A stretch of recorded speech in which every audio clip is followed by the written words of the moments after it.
Hello friends. पिछले class में हम बुक कीपिंग के बारे में डिस्कस किया था। वैसे तो डिस्कस हमने बहुत सारे टॉपिक पे किया था, लेकिन हमारा जो सबसे लास्ट टॉपिक था वो था हमारा बुक कीपिंग। और हमने ये कहा था कि अगले वीडियो में हम आपको बुक कीपिंग के एडवांटेज के बारे में बताएंगे। तो बुक कीपिंग के एडवांटेज को जानने से पहले हम यह जान लें कि बुक कीपिंग है क्या। What is bookkeeping? Bookkeeping is that branch of knowledge which shows how to keep a record of business transaction. Means इसमें हम यह जानते हैं कि जो भी हमारा बिजनेस है वो बिजनेस से जुड़े ट्रांजैक्शन को एक सिस्टमेटिक ढंग से कैसे रखा जाए ताकि समय आने पर हमें सारी जानकारी जो है वो मिल सके। शायद आप लोग को ये याद भी हो गया होगा। तो अब हम आगे चलते हैं इसके एडवांटेज पे। तो इसके हम एडवांटेज की बात करें तो सबसे फर्स्ट एडवांटेज जो है वो है हमारा परमानेंट एंड रिलायबल रिकॉर्ड्स। इसमें बुक कीपिंग के माध्यम से हमें बिजनेस ट्रांजैक्शन से जुड़ी सभी रिकॉर्ड्स को रखने में मदद करता है, ताकि अगर हम कभी अपने ट्रांजैक्शन को भूल जाएं तो यहाँ से प्राप्त किया जा सकता है।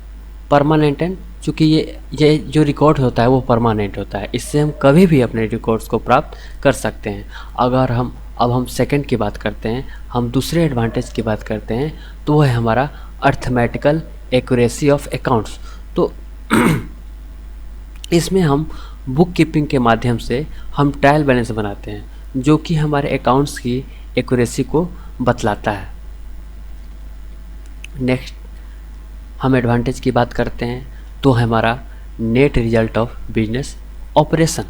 इसमें हम बिजनेस से जुड़े प्रॉफिट और लॉस का कैलकुलेशन आसानी से कर पाते हैं कि हमने पूरे बिजनेस के टर्नओवर से हमें क्या प्रॉफिट और क्या लॉस हुआ। हम अब नेक्स्ट टॉपिक की बात करें तो वह है हमारा कैलकुलेशन ऑफ ड्यू। इसमें वैसे ट्रांजैक्शन की जानकारी प्राप्त करते हैं जो कि या तो ड्यू हो सकता है कि हमें अगले को कितना देना है या फिर कितना लेना है। तो कैलकुलेशन ऑफ ड्यू के माध्यम से आसानी से हमें पता चल जाता है कि हमारे बिजनेस में अभी किस कस्टमर को या जो भी हमारा पार्टी है उस पार्टी से लेना है या हमें देना है। सारा जानकारी जो होता है कैलकुलेशन ऑफ ड्यू में हमारा रिकॉर्ड के तौर पे मौजूद होता है। अब हम नेक्स्ट टॉपिक की बात करते हैं तो हमारा होता है फिनेंशियल पोजीशन। तो केवल यह जान लेना कि बिजनेस से हमें क्या प्रॉफिट या लॉस हुआ है ज़रूरी नहीं है। एक बिजनेसमैन के लिए पूरे बिजनेस का जानकारी होना बहुत ज़रूरी है ताकि वह अगले साल की बिजनेस का प्लान जो है कर सके, जो कि उसे बिजनेस फिनेंशियल पोजीशन से ही पता चलता है कि उसे बिजनेस का क्या पोजीशन है, बिजनेस में उसे क्या प्रॉफिट या क्या लॉस हुआ है, उसके एसेट्स की, उसके लिएबिलिटीज़ की क्या वैल्यू है। इसके आधार पे ही तो अगले बिजनेस का वो प्लान करेगा। तो इसलिए जो है उसको फिनेंशियल पोजीशन का जानकारी होना बहुत ज़रूरी है। अब हम नेक्स्ट टॉपिक की बात करें तो वह है हमारा कंट्रोल ओवर एसेट्स। कोई भी बिजनेस पर्सन भिन्न भिन्न तरह का एसेट्स जो है यूज करता है, like building, machine, furniture etcetera.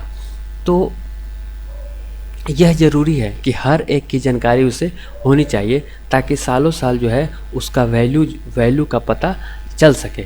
अतः एक बिजनेसमैन को अपने एसेट्स में पूरा कंट्रोल होना चाहिए। अब हम नेक्स्ट टॉपिक की बात करें तो वह है हमारा कंट्रोल ओवर बोरोइंग। बहुत से बिजनेसमैन बैंक या अदर सोर्सेज से उधार लेते हैं, मीन्स लोन लेते हैं, जो कि एक समय पे भी करना होता है। तो जिस तरह से उसे अपने एसेट्स पे कंट्रोल करना होता है, ठीक उसी तरह उसे अपने लिएबिलिटी पे भी कंट्रोल होना चाहिए। इसी तरह से और भी बुक कीपिंग के ऑब्जेक्टिव्स हैं जो कि बिजनेस के लिए ज़रूरी है, like fix the selling price, taxation, management decision making and legal requirement.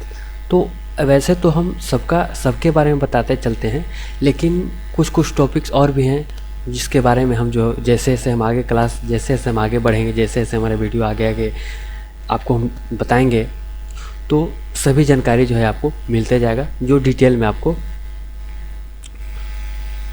Detail में हम आगे आपको बताते जाएंगे। तो अब हम नेक्स्ट वीडियो में डिस्कस करेंगे अकाउंटिंग के बारे में और उसके डिफिनेशन के बारे में कि अकाउंटिंग है क्या, उसको किस तरह से उसको डिफ़ाइन किया जाता है। तो आगे पिछले क्लास में हमने जो बताया या इस क्लास में हमें जो बताया उससे आप याद रखिएगा, ताकि हम जो भी आगे बताएं वो आपको आसानी से समझ में आए। ठीक है, okay, thanks for watching video.